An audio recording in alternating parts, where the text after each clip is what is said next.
Welcome to the Snodgrass podcast, Ian McDowell. It's great to have you here today. I know that you're the audit principal with our Audit and Assurance Group, and I'm excited to talk to you today to learn more about the challenges facing the banking industry and just learn more about you overall. Welcome.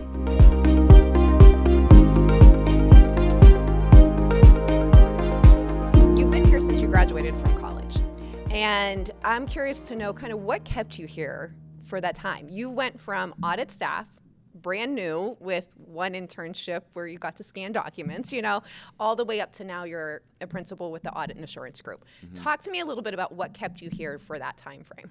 Yeah, I think, I'm a loyal person. That's just part of my nature. In fact, talking about the interview, I've never in my life been on a single other job interview other than that one that I was on when they hired me here. So what's kept me here? A lot of things. One, the people are the greatest, right? There's no way that anyone in any work environment is going to succeed. They're not going to be happy unless they enjoy the people that are around them. They enjoy the culture of the space that they're working in, and that the work is rewarding. So the people aspect has been, from the beginning, huge for me. I'm a people person, right? One of the things I really didn't realize when I got into the accounting industry, and I think more specifically in external audits, which is where I fall, is that it's largely a people-oriented business.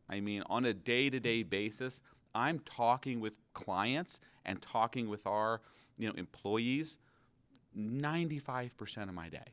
That's something that I've identified as what makes us as a firm unique with how we approach that, because it's more than just completing an audit of the financial statements. Could you talk a little bit more about that, as well as what makes our firm unique compared with other firms? Client relationships, and we start to implement it and talk to our staff about it from the day that they begin their employment. The conversation, at least in the external audit department, is, listen, it's important for you to understand how to do an audit. It's important for you to understand the auditing standards and how to apply those in the procedures you're doing, and how to be professionally skeptical about what you're seeing and challenge assertions that your client's making. But at the same time, and maybe more so, it's also important that you understand and you dive into the industry that you're working in. So we tell people you have to understand banking, you have to understand your clients before you can even effectively apply audit procedures to them. That message takes a little while to dig in. But as you move up sort of through the chain, what you find is happening as an individual and in your career is you're becoming almost just as much a banker as you are an auditor. And it gets back to client relationships, because I think a lot of what our clients value from our firm and from the relationships they have with us is, I hate to say it, but it's not really the audit procedures that we're performing. Because those are unique, or not unique. They're standardized, right? They're tests. I understand we do them with high quality. We do them as well as anybody else. But what I think you used the phrase sets us apart. What sets us apart is when we go into a client, myself as the partner, the managers on the engagement, they're as interested, if not more interested, in sitting down with the management team, the executive management team, even the audit committees to an extent, and having a conversation about what's going on in the industry. What are we seeing at other community bank clients that might be affecting you? How are you navigating those challenges, compared to maybe what we see others doing in the industry? Some of the stuff isn't earth-shattering, but it's providing a perspective that they might not get in their bubble operating their community bank. There are a lot of industry outlets that exist, Pennsylvania bankers, community banker organizations for multiple states. And so you can get some perspective, but it's nice to have someone that you can go to, and it's like a one-stop shop to get the perspective of 30 other community banks with one phone call, right? And so I think that's a lot of the value that our clients get. At least I really hope that's a lot of the value that we provide to our clients that they appreciate, and that makes that relationship long-term, and it makes it a little bit stickier over the long run. Well, I have a lot of questions piling up now based on what you've said there with that. Let's talk a little bit about the development. So you mentioned some of the banking organizations, we're talking about banking clients particularly because the industry that you specifically are really involved with is banking overall. So how do you get to be an expert within the industry then? Not just you, but the whole audit team, to be fair. We have a lot of people in our entire firm and other departments as well, but what are some of the channels that you have used and your team has used to really make sure that you're up to date on information and just knowing more than just what's needed, so to speak? Yeah. Well, one, it's a journey, right? There's one word that can really sum up, that question. It's just experience. So, but how do you get the right type of experience? And a lot of that starts with, being really involved in our clients at an associate level, at a senior level, being in their organizations, talking to different people, and just understanding, like I said earlier, how does a bank work, right? That's really important.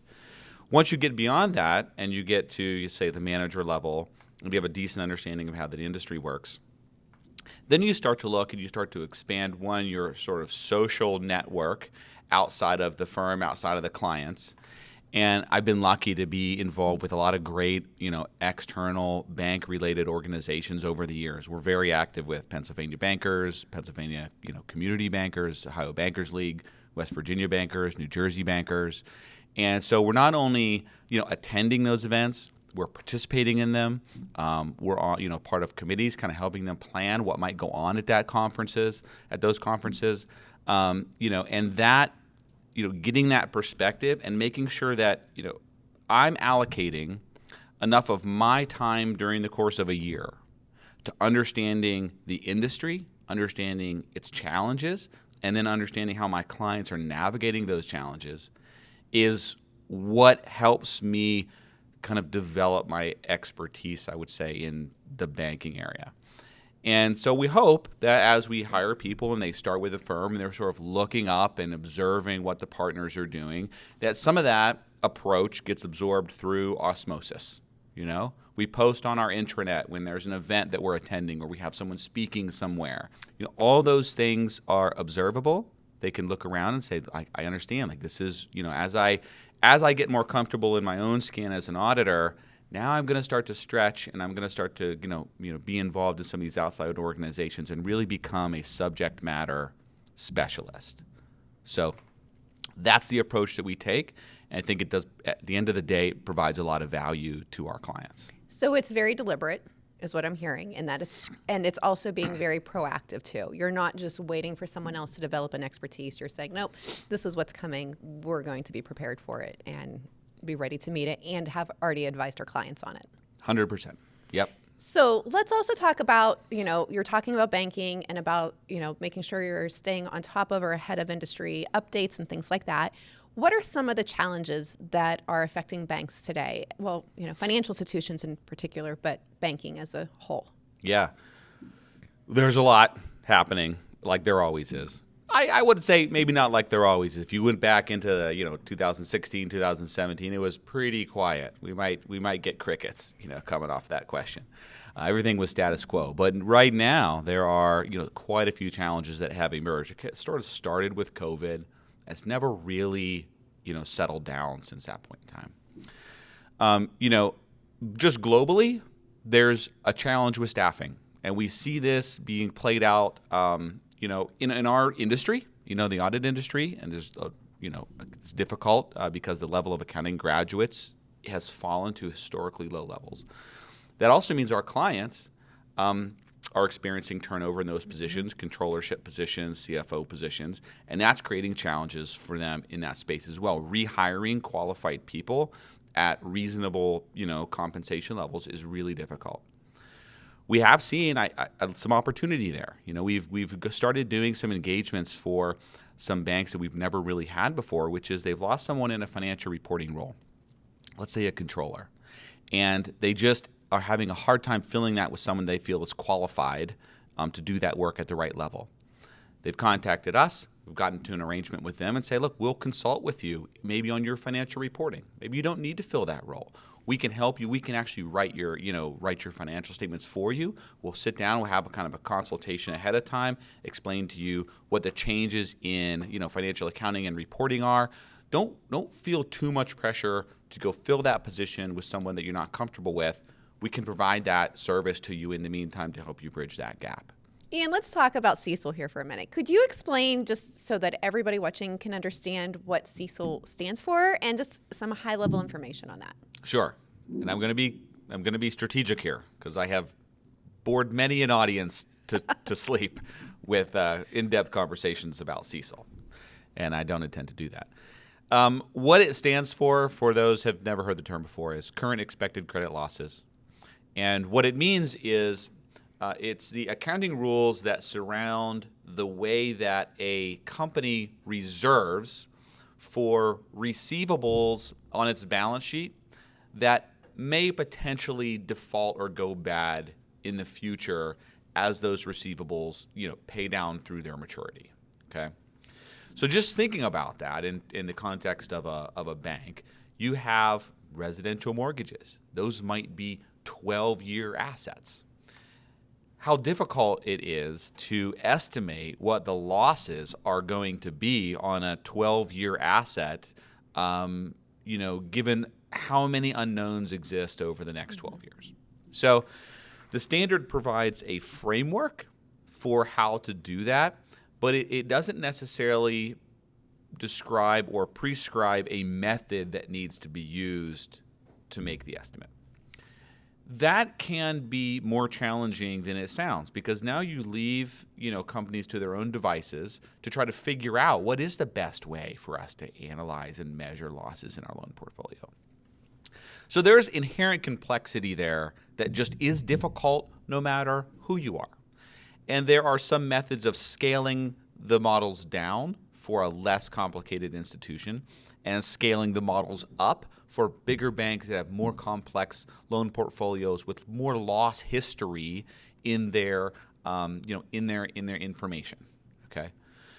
One of the challenges that has sort of become risen to the surface that we've seen is a lot of our community bank clients have extremely healthy portfolios of loans. In fact, we've got some that haven't charged a single loan off in, let's say, the last decade. How are you supposed to build a calculation of expected future losses when you look back in the rearview mirror and you see none? That is something I don't think was really predicted as a challenge when the standard first came out. But as community banks with very low historical loss rates worked through the implementation process, what they were finding was the level of reserves we need to have, or that our calculation is telling us that we need, is a lot lower than what we had before. How is that possible? What are the implications of that? How are our regulators going to look at that? How are you as our audit firm going to look at that? How's our board going to feel about that?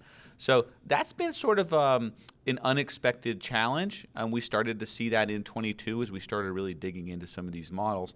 And we, can provide commentary and, maybe best practices to those clients to sort of help them figure out how to at least get comfortable with that outcome. It may be the right answer, and it might be uncomfortable, but it's sort of how do you support it? How do you get comfortable with it? And then how do you talk about that result to the people that are asking the questions? Which can be a variety of different people and different audiences, as you're talking about there. That's right. Thanks for providing that background information. Greatly appreciated. Sure. So let's talk about some of the other ways that, and some of the other areas that our audit group has been helping clients. I'm sure you can think of at least a few. Every day there's something new. So that goes without saying. Some of the challenges we see, I guess, try to sort of group it into things that maybe are more prevalent than very specific situations. One of the kind of trends we're seeing in the industry is, as banks continue to grow, which just occurs naturally over time, we have a whole series of clients that are going from a total asset size of about $900 million or so, and they're cresting over $1 billion in assets, and then they're becoming a $1 billion+ bank. That's a big threshold right there. That's an important number. It's an important number. There's a lot that goes along with that. A lot of times they are not prepared for what that means. So we do a lot of kind of consulting and kind of helping banks work through that transition, plan ahead. I just had 2 conversations with 2 of my clients last month and say, look, you're in the $900 million range. $100 million seems like it might be, let's say, 2 years away, but you need to start planning for this at least a year in advance. Get all these policies and procedures in place so that you're not caught flat-footed when you get to that point. So we do that quite a bit. Every year we have a number of banks that go through that transition, so we've gotten pretty good at that. Mergers and acquisitions is something that has slowed slightly, given the kind of the effect of inflation on the market and the value of bank stock prices, but it still exists. And every year, again, we have a number of our clients that go through M&A transactions. Knock on wood, hopefully they are the acquirer. We hate to have to wave goodbye to a client because they were, gobbled up by a larger bank, but that happens. But there's a lot of complexity in a merger transaction, in particular if you haven't done it before. And so getting ahead of that, and a lot of times what will happen is we'll be reading through maybe board minutes, and we'll see that there's an acquisition that the bank is looking at. Immediately starts a conversation with the senior executives and say, look, let's start talking about this. There are probably some accounting implications that you're just either not aware of or haven't thought through, or just aren't on your radar. Let's get in front of those because they can have millions of dollars of impact on your P&L that you're probably not expecting to see. So get out in front of that, have those explanatory comments up front is important. So you try to make sure that they're not having any big surprises along the way then. Yes, that's correct. And normally surprises are negative surprises. Like there's a lot more expense here than you maybe were anticipating. So it's much easier to have that conversation at the very front. Then, as they're negotiating the terms of the transaction with the seller, they have a full picture of what those costs are going to be, which may impact ultimately the purchase price, depending on how significant they are. So it's important to get those pieces aligned ahead of time.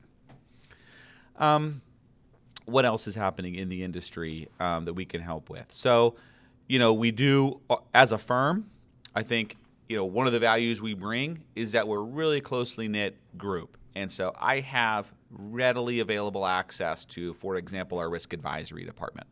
So if I have a client, one of the needs that we're seeing emerge pretty rapidly is with the adoption of the current expected credit losses model, banks need to have that model validated by an external party. It's a regulatory requirement. And so I can easily direct a client, into, depending on the circumstances, there are some independence considerations we have to make, but we can direct them to our, risk advisory team, and they may be able to do a model validation. So that's something that kind of plays into the whole CECL environment that's become pretty effective. The other big topic we're hearing a lot about is employee retention tax credits. I'm not going to even touch that subject. But our tax department is very, very well versed. I know Chuck Marston, he just spoke at a conference last week, and it was an hour presentation. He probably spent 50 minutes just on that.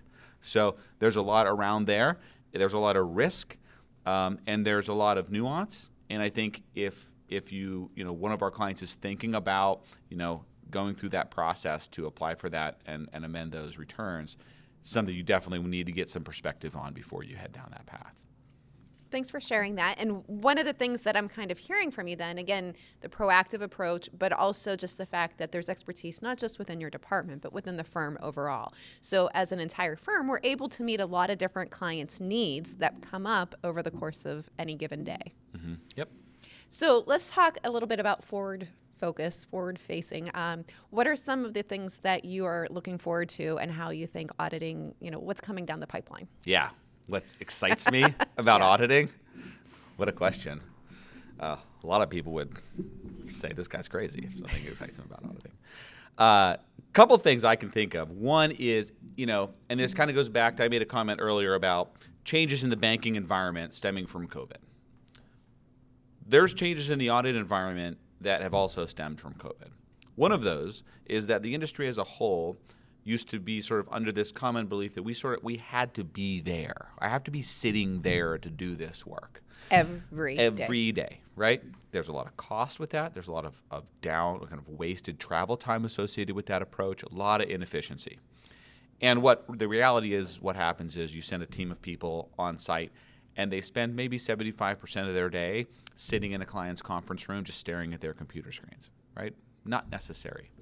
So we made a fundamental shift as a firm and said we need to be able to operate effectively, efficiently, and we need to be able to deliver the same quality of service to our clients in either a fully remote or a hybrid remote environment that we did before.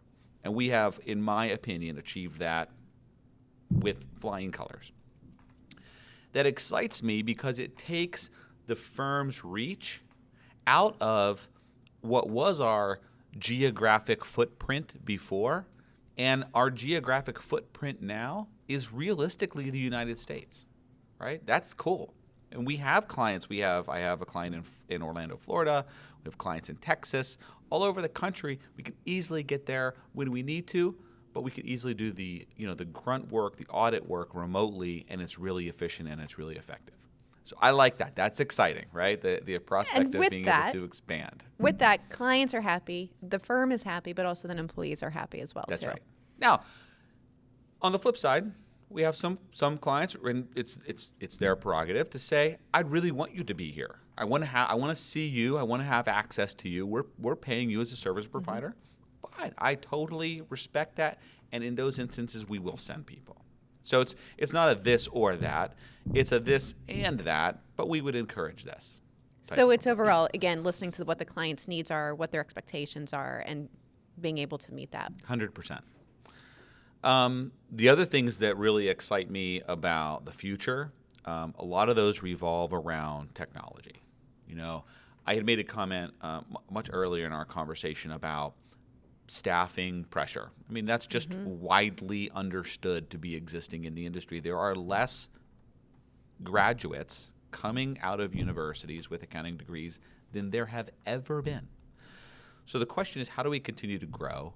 How do we continue to be effective with either the same amount of resources or a shrinking pool of available resources as an industry, not Snodgrass, just as an industry? And the answer to that is we've got to use technology to make ourselves more efficient. So we've developed a technology resources group within audit, and that group is responsible for looking at all the technologies that exist in the marketplace that can make our audits more efficient, right? There's some really cool stuff out there. There are applications out there where you could get, for example, a listing of every single loan that exists at the bank. And then you could get a cache of all the loan files for those loans that the bank has, somewhere in a cloud kind of storage system. And you just tell the software to look at those two different sources of data and match up all the terms. It matches like loan numbers, it matches interest rates, maturity dates, the name of the borrower. Instantly. It might take one of our associates 6 days to do that kind of volume, and we can get it done in 15 minutes, right? That's cool, because that's a more efficient way of providing a more effective audit procedure. So I'm really excited about some of those technologies we are currently kind of piloting and implementing at the firm, and seeing how that continues to advance the audit process forward. It's one of those things where you can't get caught behind, right? So you have to be a leader. And we have put some, like I said, some committees in place and some policies in place to make sure that we stay ahead of the technology curve and continue to use that leverage to grow. And that's fabulous, because that's, again, where the future lies. So you want to make sure that you have the future and everything else, and are being able to provide to clients in the ways that meet everybody's needs. So. And it's cool. And it's There's not that much stuff you can say in auditing. This is cool, right? Like looking at a bank reconciliation, that's objectively not cool. But looking at a new technology, being able to collect big data and then kind of transform that data into something that's meaningful that our audit team can then use and target specific risk areas based on this supportable analytical data, That's cool That absolutely is. to me. I'm also nerdy. Ian, we covered a lot of different topics today and a lot of information. Is there anything else you want to add before we wrap up for the day? Specifically, no. I think, just stepping back in general, we've talked a lot about the industry. We've talked a lot about the firm. I am extremely excited about the direction this firm is going. We are continuing to invest in growth. We're continuing to, maintain our resolve to be an independent firm and continue to provide the value of service to our clients that we have over our 75-year history, right? And that's exciting. And so I'm excited to see where things go over the next, 5 or 10 years of the firm. I hope, I'm glad you're part of that growth process with us. And I appreciate you inviting me to be here. Well, thanks for being here today, and we'll have to have you back to learn more about some of the topics that you kind of introduced us to today. Sounds good. Thanks.